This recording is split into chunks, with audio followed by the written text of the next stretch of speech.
Estamos con Alejandra Sosa, médico oncólogo de Montevideo, especializada en cuidados paliativos. Tiene justamente una especialización en cuidados paliativos en España y participa, también integra el grupo que conocemos como Prudencia Uruguay, que es un grupo que presenta una alternativa diferente a lo que fue el proyecto de ley presentado en marzo de este año en el Parlamento por el diputado Poe Pasqué, que se refería justamente a eutanasia y cuidado y suicidio asistido, ¿no es verdad? Buenas tardes, un gusto estar contigo, Luis. Decime una cosa, Alejandra, ¿cuál es tu experiencia en cuidados paliativos en este tiempo? En el acompañar personas que están en una situación muy difícil de la vida y que se avecina el tema de la muerte, la situación que no es fácil para la persona, ni para el paciente, ni para la familia.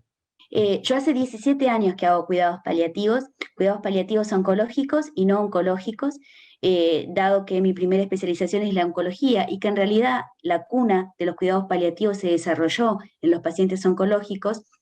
Mi mayor experiencia es en dichos pacientes, pero también he acompañado a pacientes y familias con patologías no oncológicas. La experiencia ha sido maravillosa y ha sido todo un privilegio poder acompañar a las personas en el último tramo de su vida y también a sus familias. Son experiencias que son sumamente enriquecedoras, en donde generalmente todo el mundo piensa que todo es tristeza, todo es sufrimiento, y hay que ir solamente a una reunión de un equipo de cuidados paliativos para darse cuenta que no hay nada en donde esté más eh, viva la vida que en un grupo que acompaña a un paciente en su etapa final de la vida. Nos estamos refiriendo a un momento de la vida muy marcado por el dolor y el sufrimiento, ¿no es verdad? En realidad, al inicio, sí. Cuando el paciente ingresa a la unidad de cuidados paliativos, es un momento que es muy crítico para el paciente y para su familia. Generalmente porque en ese momento es cuando han tenido el diagnóstico de una enfermedad que es una enfermedad grave, que es incurable, que es irreversible, que es limitante de la vida o amenazante de la vida, y por lo tanto ese diagnóstico va a chocar al paciente que recibe el diagnóstico y también a su familia. Por eso la unidad que nosotros tratamos no es solamente el paciente que tiene la enfermedad, sino el binomio paciente-familia o familia-cuidador, paciente, familia y cuidador. ¿Y surge en esta situación un pedido de anticipar la muerte delante del paciente o de la familia del paciente? En pocas ocasiones, pero sí surge. Surge en la medida en que en el primer impacto de saber que uno no se va a curar, lo que tiene es miedo a sufrir. Como tenemos, yo creo que universalmente todos los seres humanos, tenemos miedo a sufrir, tenemos miedo a ser una carga para nuestra familia, tenemos miedo a perder nuestro rol en nuestra familia. Y sí, no voy a decir que en la mayoría de los casos, quizás en un 30% de los pacientes, existe ese miedo y existe esa petición de manifestar el deseo de que todo acabe pronto, e incluso de decir que quieren morirse y que quieren que todo pase rápidamente. Pero en realidad, una vez que el paciente contacta con el equipo de cuidados paliativos, que no es solamente un médico, es un equipo interdisciplinario formado por médico, psicólogo, enfermería, asistente social, muchas veces también asesor espiritual, fisioterapeutas, salud ocupacional. Cuando el paciente se ve rodeado de todo ese equipo que le da un sostén a él y a su familia y entiende que no tiene por qué sufrir dolor, porque el dolor, Luis, en el 96% de los casos es totalmente manejable.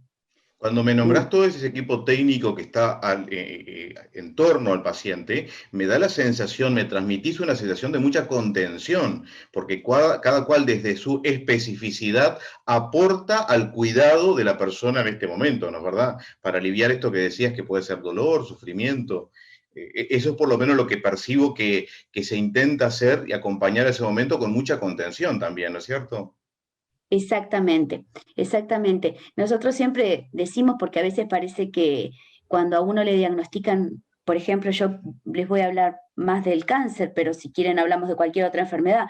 Cuando a uno le diagnostican un cáncer, las cuentas siguen llegando a la casa, ¿no?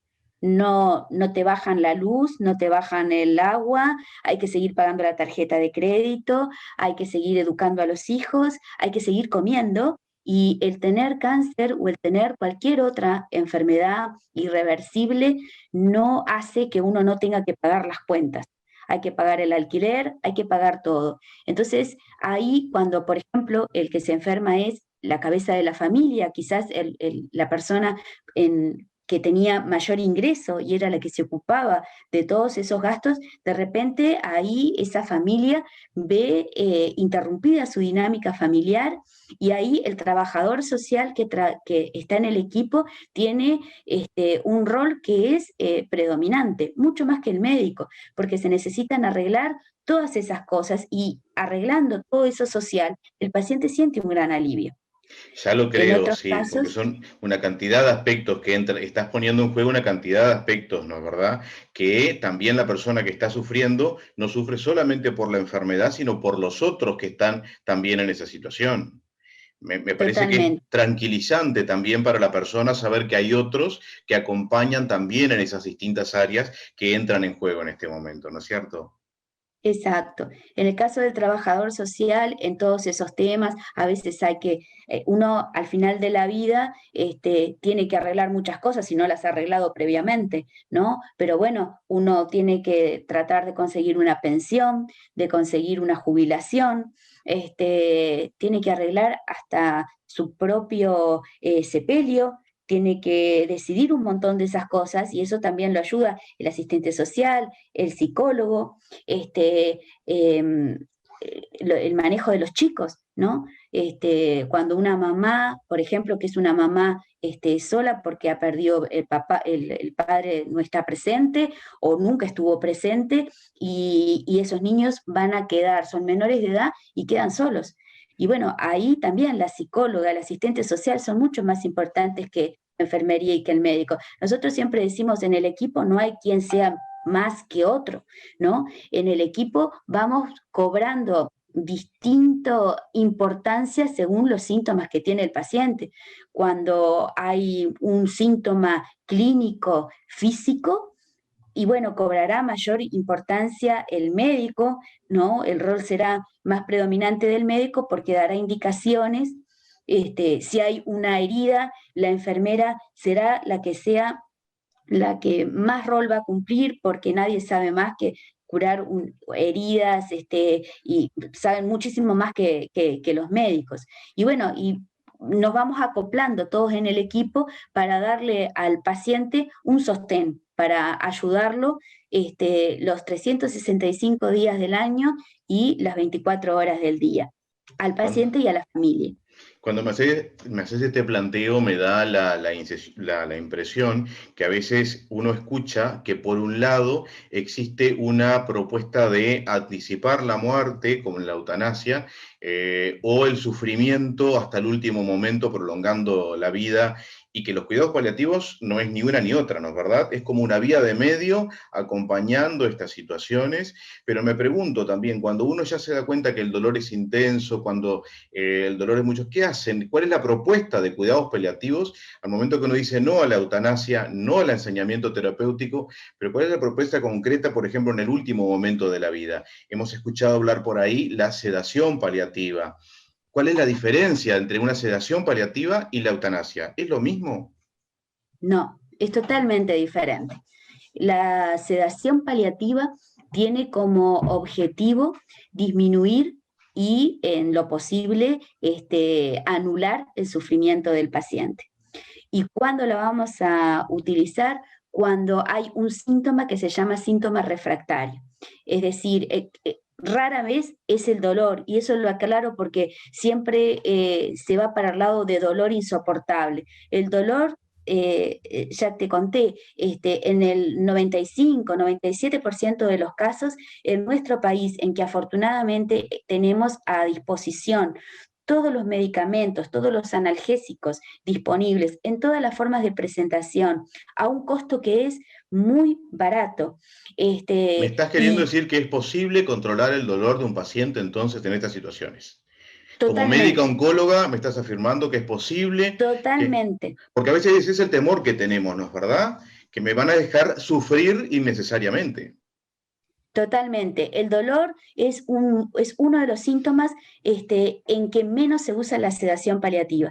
La sedación paliativa se usa en muchas ocasiones cuando ocurre falta de aire, disnea, es un motivo por el uso para el uso de la sedación. El delirio es otra causa de utilizar la sedación. Un sangrado masivo que no se puede parar es causa de sedación. Y el dolor en mucho menos frecuencia. Pero sí, el dolor, ya sea oncológico y no oncológico, hoy en día con los adelantos que hay en la ciencia y con todos los analgésicos que nosotros tenemos en nuestro país. Uruguay es una situación privilegiada que tiene, este, eh, porque tenemos disponibilidad de todas estas medicamentos, no tiene problema con el manejo del dolor.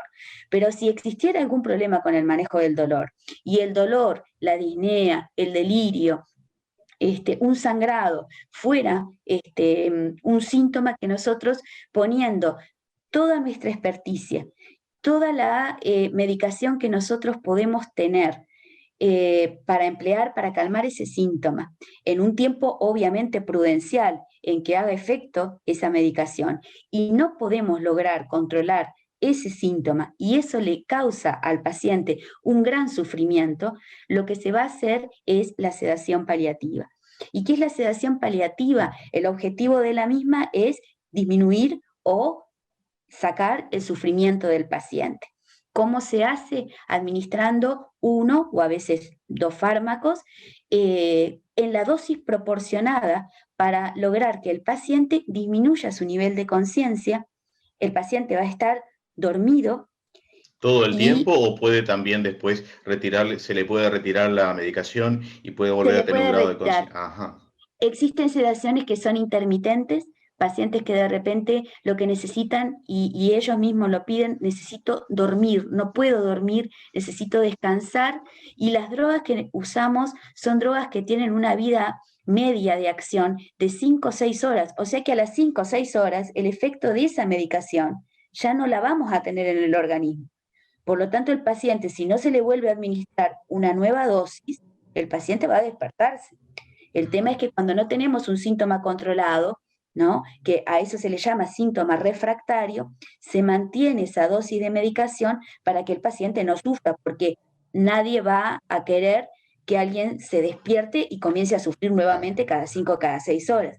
Pero sí también existe la sedación intermitente, que generalmente se usa muchas veces porque a veces el síntoma refractario no es un síntoma físico, es un síntoma emocional o un síntoma espiritual.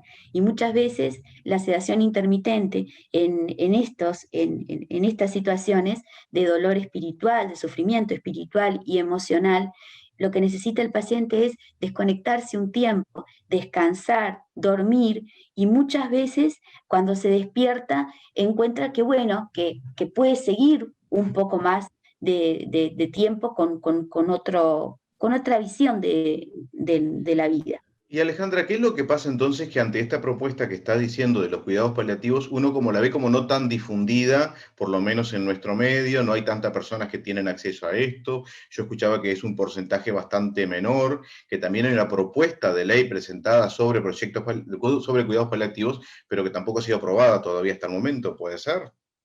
Exacto. Al momento actual, a las últimas estadísticas del Ministerio de Salud Pública que fueron presentadas en febrero de este año, por el Plan Nacional de Cuidados Paliativos, que toma en cuenta hasta diciembre del 2019, existe una cobertura a nivel nacional de cuidados paliativos de un 59% en adultos. No olvidemos que la población pediátrica y la neonatal también es pasible de cuidados paliativos. Y lamentablemente, a nivel pediátrico, la población que está cubierta por cuidados paliativos es solo el 32% de los niños. Qué bajo. Muy bajo, solamente en 9 departamentos de los 19 departamentos que tiene nuestro país hay cobertura de cuidados paliativos.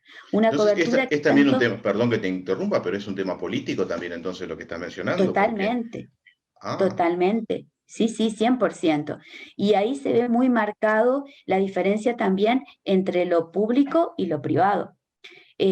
Por eso es que hace 3 meses aproximadamente, la Sociedad Uruguaya de Medicina y Cuidados Paliativos presentó un proyecto de ley que fue avalado, firmado por representantes de todos los partidos políticos que tienen representación parlamentaria, porque pretendíamos que fuera una ley apartidaria, porque queremos representar a todos los ciudadanos uruguayos. Y la finalidad de este proyecto de ley es garantizar el acceso a los cuidados paliativos y cuidados paliativos de calidad a todos los ciudadanos de la República Oriental del Uruguay, estén en donde estén. Cosa que hoy no es posible porque los cuidados paliativos, ese 59%, está centrado en la capital, o sea, acá en Montevideo y también en las capitales departamentales. Pero si uno vive en un pueblito alejado de la capital, no tiene lamentablemente el acceso a cuidados sí. paliativos. Lo que me estás haciendo pensar en este momento que a veces la propuesta de eutanasia surge como una solución más rápida y económicamente más barata, digamos así, porque mantener un equipo de cuidados paliativos significa una cantidad de profesionales, técnicos que están acompañando durante todo este proceso, que uno no sabe tampoco cuánto puede durar, pero a la vez lo que me estás transmitiendo es que hay un trato más humano y más digno a la persona que está en su última etapa de vida que el ofrecimiento simplemente de terminarla con una inyección, con algo letal, ¿verdad? Me da la impresión de que es un trato más humano y más digno. Lo que tendríamos que llamar muerte digna es esa muerte acompañada, me da la impresión, que esa solución rápida y económica que a veces se propone. Totalmente. En primer lugar, para los paliativistas, la atención al final de la vida y el proceso de morir es un proceso que todos los seres humanos tenemos derecho a vivirlo, ¿no? Porque es un trayecto que, por la experiencia que nosotros tenemos, es muy rico para la persona. Hay muchos pacientes que dicen que y la mayoría, te diría, de nuestros pacientes nos dicen que han realmente empezado a vivir y ha tenido un significado su vida a partir de un diagnóstico de una enfermedad incurable, amenazante y o limitante de la vida, y se han dado cuenta de algo que en realidad lo tenemos marcado desde el momento que nacemos, que es que vamos a morir, ¿no? Si hay algo que es seguro, que todos tenemos marcado, es que en algún momento de nuestra vida podemos no estar enfermos, pero seguramente, ¿no? Lo que es seguro es que vamos a fallecer en algún momento. Cuando una persona sí tiene el diagnóstico y sí piensa que tiene ese tiempo más cercano, empieza a resignificar su vida. Y es una época muy rica, porque es una época en que el paciente y su familia tienen la oportunidad de, como nos enseñó Cicely Sanders, que fue la pionera en cuidados paliativos en el Reino Unido, a pedir perdón por los errores que hemos cometido, a dar las gracias a la gente que tenemos a nuestro alrededor, familia, vecinos, amigos, por todo lo que hemos vivido con ellos, a decir te quiero, que no estamos acostumbrados, y también a decir adiós. O como algunos pacientes te dicen, adiós no, pero sí hasta luego, porque no les gustan decir adiós. Pero es una oportunidad de dejar legados. Nosotros acompañamos a muchas parejas que de repente no han formalizado una unión y bueno, antes de morirse, el señor o la señora quieren casarse, quieren conocer determinado lugar, no sé, el mar. A veces nos sorprendemos con un montón de deseos que uno dice, bueno, quizás cualquier otra persona le dicen qué es lo que vos desearías hacer y, no sé, ir a dar la vuelta al mundo, capaz que dice uno. Y de repente te sorprendes que dicen, a mí me gustaría ir al zoológico, por ejemplo. O un adolescente, a mí me gustaría, o un niño, a mí me gustaría tener un tatuaje. Que una madre o un padre seguramente le diríamos a nuestros hijos, de ninguna manera no te haces un tatuaje. Ese niño no va a tener una oportunidad de hacerse un tatuaje más adelante. Quizás la oportunidad es ahora y hay que cumplir ese deseo ahora. Hay madres que no van a ver a sus hijas con el vestido de 15, madres que no van a poder o padres que no van a poder acompañar al altar o al registro civil a su hija o a su hijo. Y bueno, y se sacan las fotos antes. Yo tenía una paciente que la tuve durante 3 años, que era una paciente italiana, y que para llegar al apartamento había que subir por escalera porque no había ascensor. Era 3 pisos y ella vivía en el tercer piso. Y desde que uno entraba al edificio se sentían canzonetas italianas continuamente, porque ponía la música a todo lo que daba. Y le encantaba la Navidad, su época preferida era la Navidad. Pero llegó un año en donde ella sabía perfectamente que no iba a llegar al 24 de diciembre. Y en junio, el 24 de junio, en las vísperas de las fiestas de San Juan, cuando la voy a visitar, me encuentro el árbol de Navidad todo preparado, todo, la mesa, todo pronto, y yo me sorprendí tremendamente. Y una de las hijas me dijo, ¿sabés qué? Pensamos que ya que es la mitad, 24 de junio, y probablemente no lleguemos al 24 de diciembre, decidimos que hoy vamos a festejar Navidad. Y fue real, ¿no? A ver, Navidad es el 24 de diciembre, pero en realidad Sí, sí, sí, todos sí. los días podría ser Navidad, todos los días podría ser un cumpleaños, todos los días podría ser una celebración. Y Cuando ahí nos damos mencionas, cuenta de eso. cuando mencionas todo esto y que te mencionaste también en la muerte, que es un proceso humano, que uno lo va elaborando y todo lo demás, la muerte para cada uno llega y es individual, pero nadie tiene por qué morir solo, ¿no es verdad? Porque con lo que estás Totalmente, diciendo, con un equipo técnico que acompaña, con la familia que acompaña, ese involucramiento también de la familia en todo esto, que me parece que es fundamental, si compartiste la vida en familia, que también en el último momento, la última etapa de tu vida, puedas compartirla también con tus seres queridos. Si tuviese que decir en pocas palabras para ti qué es muerte digna, ¿qué dirías? muerte digna es morir en donde uno tenga que morir, donde uno quiera morir. Se puede morir en domicilio o se puede morir en una institución de salud.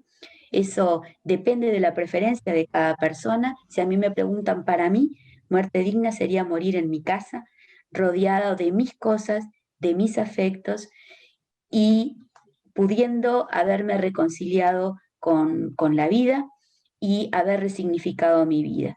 Y eso es lo que he vivido durante 17 años con las personas que he acompañado.